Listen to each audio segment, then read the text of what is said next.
Hello everyone, welcome to our journey into the heart of Buddhism. Today, we delve into a key concept called right action. This principle, a cornerstone of Buddhist philosophy, is an integral part of the path to enlightenment. Right action, or Sammā Kammanta in Pali, is one of the 8 steps in the Noble Eightfold Path, a guiding framework for ethical and mindful living. In essence, it's about acting in ways that are kind, truthful, and beneficial to all beings. It's about making choices that foster peace and harmony rather than causing harm or strife. This isn't just about grand gestures, but also the small, everyday decisions we make.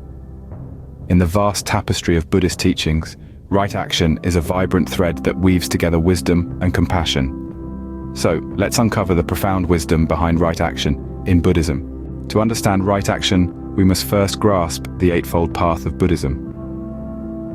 This path is the Buddha's practical guideline to ethical and spiritual development. It's not a sequence of steps to follow in order, but rather 8 aspects of life that need to be cultivated simultaneously. First, we have right understanding, or seeing life and the world as they really are, without illusions or misconceptions. This understanding forms the bedrock of the entire path. Next, right thought follows. It's about cultivating intentions of kindness and renunciation, steering clear from desires that can harm ourselves or others. Then comes right speech, where we focus on speaking truthfully, harmoniously, and avoiding speech that is harmful or unnecessary. It's about communicating in a way that promotes understanding and harmony. Fourth, we have right action, the subject of our discussion today.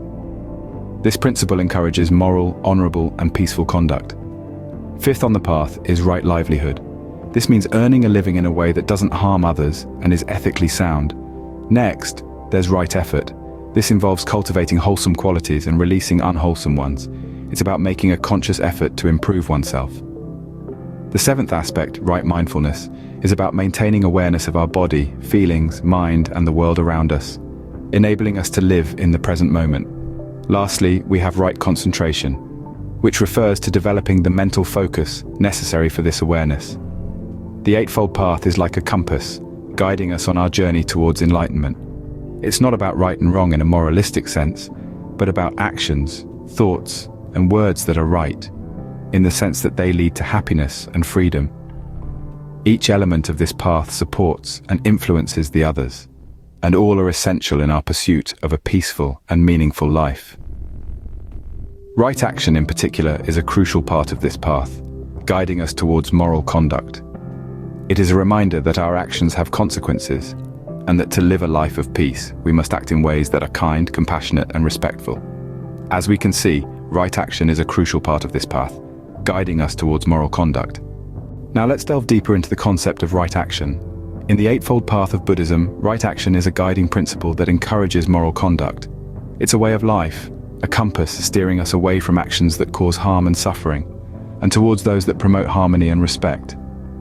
There are 3 aspects of right action we should understand: abstaining from harming living beings, stealing, and sexual misconduct. Each of these aspects is a commitment to uphold the sanctity of life and respect for others' rights. Let's start with the first aspect, abstaining from harming living beings. This isn't just about physical harm, but extends to emotional or psychological harm too. The idea here is to cultivate compassion and kindness, to recognize the interconnectedness of all life, and to treat every living being, including ourselves, with respect and dignity. Moving on to the second aspect, abstaining from stealing. This is not only about refraining from taking what is not given, but also respecting others' rights to their possessions, time, and ideas. It's about honesty, integrity, and fairness, virtues that build trust, strengthen relationships, and foster a sense of community. Lastly, we come to abstaining from sexual misconduct. In its essence, it's about honoring the sacredness of our relationships and treating others with respect and dignity. It's about maintaining boundaries, understanding consent, and fostering relationships based on mutual respect, love, and understanding. Each of these aspects of right action invites us to reflect on our actions and their consequences, encouraging us to make choices that align with compassion, respect, and integrity. They serve as reminders that our actions matter, that they ripple out into the world, shaping not just our own lives, but also those around us. That's the essence of right action, a guide to moral conduct that respects all life.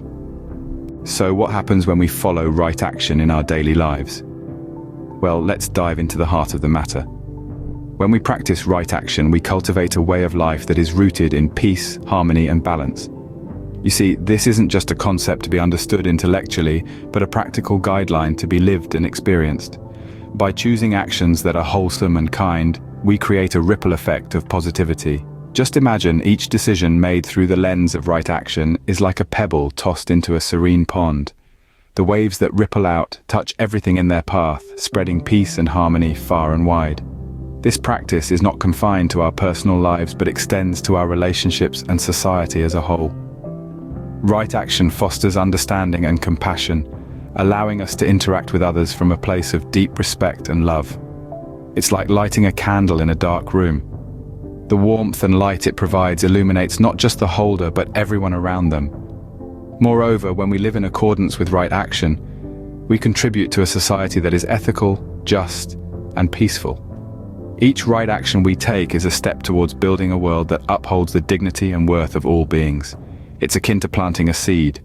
With time and care, it grows into a strong tree, providing shade and fruit to all who come under its branches. Right action, therefore, is not merely about personal growth. It's about creating a ripple effect of goodness that permeates through our relationships and society, fostering a collective evolution towards harmony and peace.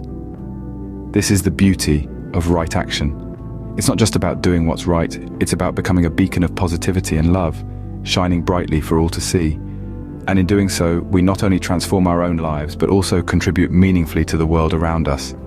Indeed, right action is a path towards a more peaceful and harmonious life. Let's now look at some examples of right action in everyday life. Imagine you're walking down the street and you find a wallet full of cash. The right action here would be to try and return the wallet to its rightful owner, rather than pocketing the money. This is a reflection of honesty and respect for others' property, key components of right action. Consider another instance. You're at the grocery store and see someone struggling to reach an item on a high shelf. Offering a helping hand is a simple act of kindness and a prime example of practicing right action in a mundane setting.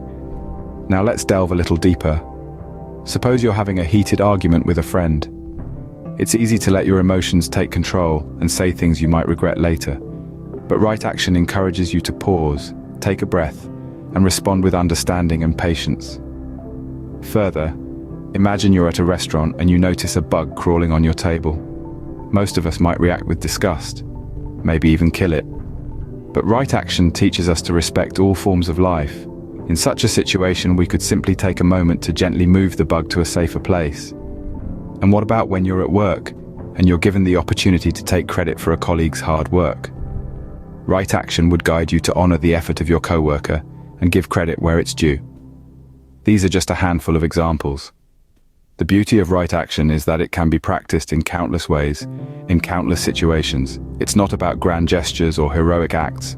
It's about making mindful, ethical choices in every moment, no matter how small or insignificant they may seem. As we can see, practicing right action is about making conscious, ethical choices in our daily lives.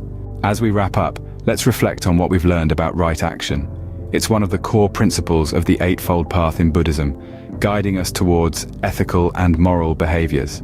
It's not just about avoiding harm, but actively promoting goodwill, kindness, and respect for all living beings. Remember, right action isn't just a checklist of do's and don'ts. It's a mindset, a way of living that permeates every decision, every interaction, every moment of our lives. It's about making choices that foster peace, harmony, and well-being, not just for ourselves, but for our communities and the world at large. The impact of right action is profound. It ripples out, transforming our personal lives, our relationships, and the broader society. It's a path to a more compassionate, mindful, and harmonious world. Thank you for joining us on this journey into right action in Buddhism.